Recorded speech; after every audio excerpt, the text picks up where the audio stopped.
Hello my very good friends. On today's bombastic edition of comic book news, Warner Bros. Releases the first trailer for their upcoming Suicide Squad movie. Batwoman gets recast, and Marvel announces a new distributor for their line of comics. All that plus NFT Comics, a barbaric new series at Vault, and DC pushes back the release of their Milestone Comics imprint. So, let's get on with it. I'm Henry, and this is the news. Alright, first off, on Friday, Warner Bros. Released the first trailer for the upcoming Suicide Squad movie. Now, this film is being written and directed by James Gunn, and it'll be coming out on August 6th, which is 5 years and 1 day from when the original Suicide Squad movie came out. But don't worry too much, it doesn't look like this movie has any sense of attachment for the previous film, and this trailer goes out of its way to reintroduce you to the concept of the team and the cast of characters. We've got a lot of returning favorites such as Margot Robbie as Harley Quinn or Jai Courtney as Captain Boomerang, but a lot of new faces as well, such as John Cena as Peacemaker and Idris Elba as Bloodsport.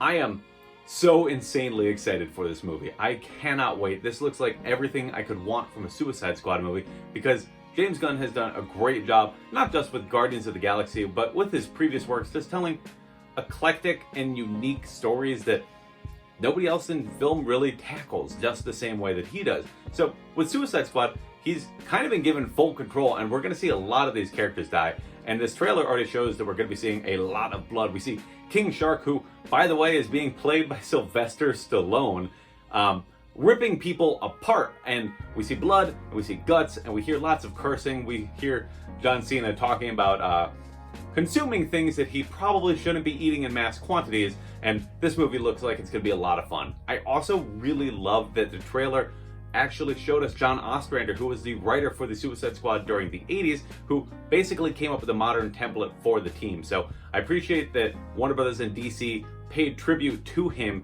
and included him in the movie, because I just think that's a nice little touch. I can't wait for this movie. I am so excited. This is probably going to be my favorite DC movie of all time, and it makes me feel like a fanboy, and that makes me very happy, so I'm looking forward to it. Fans looking forward to the return of the Milestone Comics imprint will have to wait a little bit longer after DC Comics announced that they are pushing back the launch of this line of books. Now, don't think that this is a reflection on the quality of the books or a lack of faith in their success. It's actually exactly the opposite. Retailers reached out to DC and requested that they push back the release of these books because they were originally planned to hit digital platforms before they hit retail, and retailers really wanted to have a popular book that they could sell to customers. And you know, if it's already been online for a couple months, it's not going to be as exciting for people to buy it in the store. So it actually makes great sense. So now the Static series is going to be starting in June. Icon and Rocket is going to be starting in July, and Hardware will be starting in August, and they will all be monthly books for 6 issues each.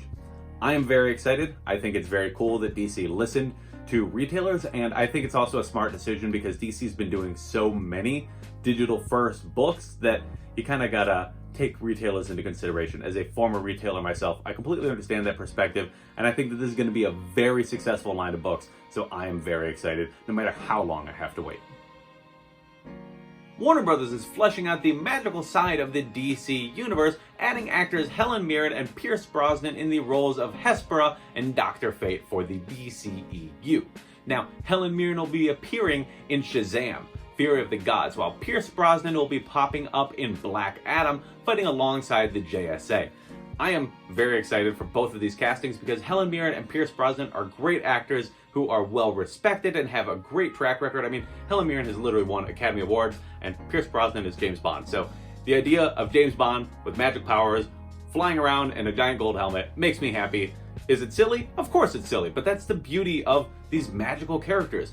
Hespera, admittedly, is a bit of a mystery because she doesn't really have a character in the comics, but there is a precedent in actual mythology, and Dr. Fate is Dr. Fate. He's a great magical character. He was wonderful in Young Justice. If you have no idea who the character is, I highly recommend Young Justice because it's a great show and a great introduction to the character, and I'm very excited to see where they use them in these movies and how their stories play out. So for this next story, I'm going to put a little spoiler warning because it revolves around castings for Batwoman, and therefore it will spoil Batwoman for you. So if you don't want those spoilers, you can go ahead and skip ahead to this point. If you don't care about spoilers, keep watching.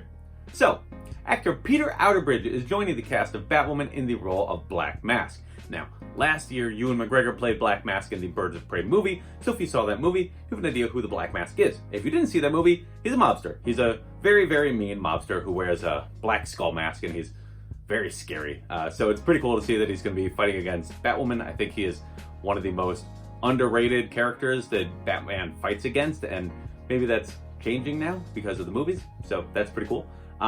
But beyond that, the biggest casting announcement for Batwoman has been the role of Batwoman herself, Kate Kane. So Wallace Day will be now playing the role of Kate Kane. If you remember, Ruby Rose played Kate Kane for season 1 of Batwoman, but due to a number of issues, she actually walked away from the series and they had to write her out. So now they're writing her back in, and she is going to be all bandaged up and she has been hurt, and presumably that is going to be an explanation for why she looks different. But this is pretty great news because Wallace Day actually has worked with DC in the past. She previously played the role of Superman's grandma on Krypton, so it's pretty cool. She gets to be back in a DC project, and it should be really great to see how they evolve the story of Kate Kane with this new casting in mind. Disney has announced the new and hopefully final release date for the upcoming Black Widow film. The movie is currently set to come out on July 9th, both in theaters and online via Disney Plus's premium option. So that's cool, that's exciting, yay Black Widow, it's finally coming out, but it gives me an opportunity to talk about the sheer number of MCU projects that are coming out over the course of this year. So right now we have new episodes of Falcon and the Winter Soldier every Friday on Disney Plus, right? Then, starting June 11th, we're going to have new episodes of Loki every week on Disney+. Then, on July 9th, we have the Black Widow movie. Then, on September 3rd, we have Shang-Chi and the Legend of the Ten Rings due out in theaters. Then, on November 5th, we have the Eternals movie. Then, on December 17th, we have Spider-Man No Way Home. So, that is 4 movies, 2 TV shows. We just finished off WandaVision. I didn't even get to the fact that we're supposed to be getting the What If animated series, a Miss Marvel live action series, a Hawkeye live action series, and yeah, a MODOK series on Hulu if you want to count that too. There's a lot of product coming out from Marvel right now, and I just kind of want to put in a little reminder that you don't have to watch everything. I know that, to be a true fan, sometimes you feel like you have to prove yourself and you have to watch everything. You don't have to watch everything. Watch everything if you want to watch everything, but that is a lot of content, that is a lot of TV, that is a lot of movie, so don't feel pressured by any means to watch all of that stuff because it's kind of insane. It's kind of an insane amount of content, and honestly, I'm not sure how much of it is going to succeed to the same levels we've seen from the MCU in the past.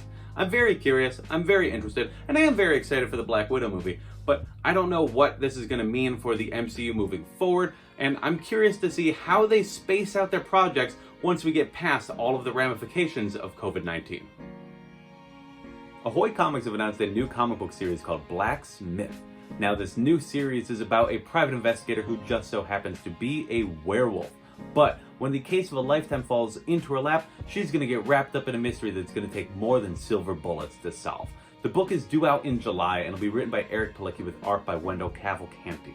It sounds like a lot of fun. I mean, a werewolf who happens to be a private investigator, that's ridiculous. That sounds fun. That's silly. I like silly. And Ahoy Comics has a great track record of really cool comics. They don't always put out a ton of books, but they make sure that the books that they do put out are really good. So if they're putting out this book, that tells me that this is going to be a very good book, and I'm going to have to check this out.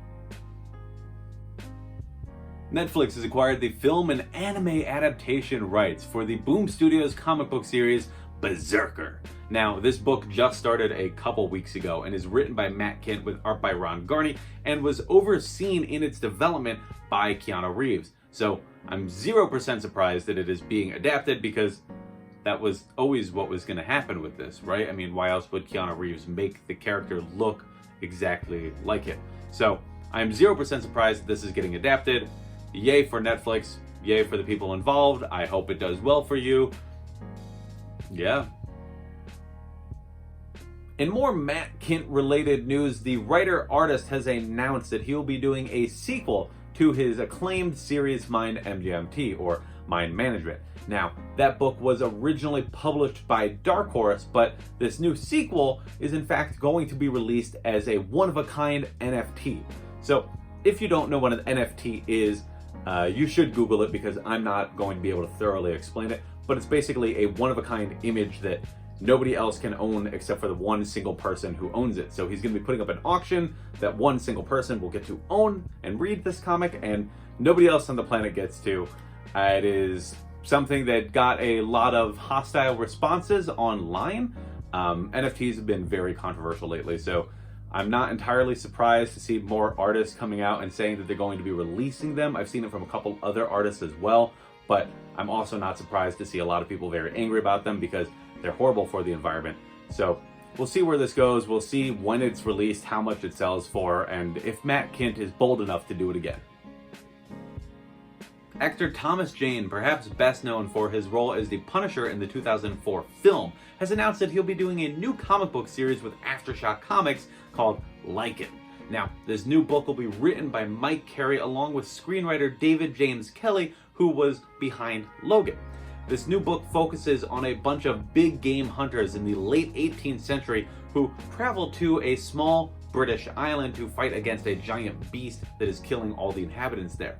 There is no artist attached to the project as of now, but there was preview art that showcased Sean O'Connor and Liam Sharp, so presumably one of them is doing the art for this series. It's not going to be coming out until next year, 2022, so it'll be interesting to see how the project develops. It'll be interesting to see how long of a project it is, if it's released as a graphic novel, as a, 12-issue series, as an ongoing series, what it becomes, and I'm going to assume, much in the same way that Keanu Reeves worked on BRZRKR, that the plans are for this to be adapted eventually somewhere down the line, so we'll have to see how that goes. Owen the Barbarian has been cursed to do good with what remains of his life, but that isn't going to stop him from being simply barbaric. This June, writer Michael Morici and artist Nathan Gooden team up for Barbaric, a new series coming out from Vault Comics. The book follows Owen along his journeys as he wages war with a group of witches, all while fighting alongside his trusty weapon, Axe. Oh, and did I mention that Axe is sentient and even more bloodthirsty than Owen himself? Yeah, this book sounds like it's going to be a lot of fun. I really like seeing people playing with the ideas of classic tropes. So you've got a barbarian character, which is a pretty standard thing, but you've got a sentient Axe, which makes it new and exciting. So hopefully this book will be new and exciting, but I know that I'm going to be checking it out. And in what is easily the biggest news story of this week, and is probably the biggest news story of the year if we're being honest, Marvel Comics have announced that they will be entering a new distribution deal with Penguin Random House Publishing Services. Now, this ends a 24-year exclusive contract with Diamond Comics Distributors, which saw Diamond distribute Marvel Comics everywhere, into comic book stores and all that stuff. So now what this means for you as a fan is probably very little, because technically stores can actually still order through Diamond. Diamond is now going to be available as a wholesaler that will be ordering their books from Penguin. But for other people, for other kinds of stores, for like the Barnes and Nobles of the world, for instance, they'll be able to get Marvel's books much easier. They'll be able to order in bulk. And it means that Marvel books are probably going to be available in more places than ever before. As a former retailer, I actually think this is amazing. Diamond has had a monopoly over all of comic book distribution for the last 24 years since Marvel had that contract, but even beyond that, because they've been the #1 end-all be-all selling Marvel Comics, DC Comics, Image Comics, Vault Comics, you name it, they sell it. But now the game is changing, and change is good. I'm also a wrestling fan, and in the world of wrestling, it was the same thing. It was a monopoly with WWE for 20 years. That was not good for the greater wrestling industry, because when you don't have competition, you don't have innovation, and you don't really have a push to make things better for your consumer. So now Diamond really has to up their game. So this actually does help out other publishers, because it's going to force Diamond to be a better company to keep those contracts. But for Marvel, it also means they're going to be available in more places like ever before, which is what I said a minute ago. So I think this is a win-win situation for everybody involved. Maybe not for Diamond, they're probably not too happy about it, but it's also kind of inevitable because Diamond Comics has a pretty bad track record and it's pretty well noted, so you can find that stuff if you look online. I'm very curious to see how this plays out, how this impacts Diamond, and if this means that more comic book companies will leave Diamond in the future. So that's it. Tell me, what was your favorite story that I talked about this weekend? Let me know in the comment section below. Wait, what's that? San Diego Comic-Con just announced that they're going to be returning this year with a 3-day convention on Thanksgiving weekend? I don't even have the mental capacity to begin to explain what a stupid idea that is and what a horrible failure that is going to be.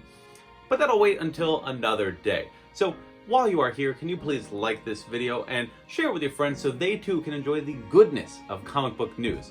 And while you're at it, can you please subscribe to the channel and sign up for notifications so you can stay up to date whenever I post a new video.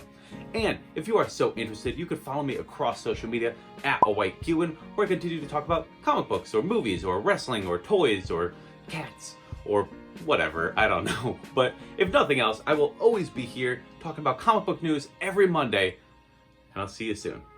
Thanks.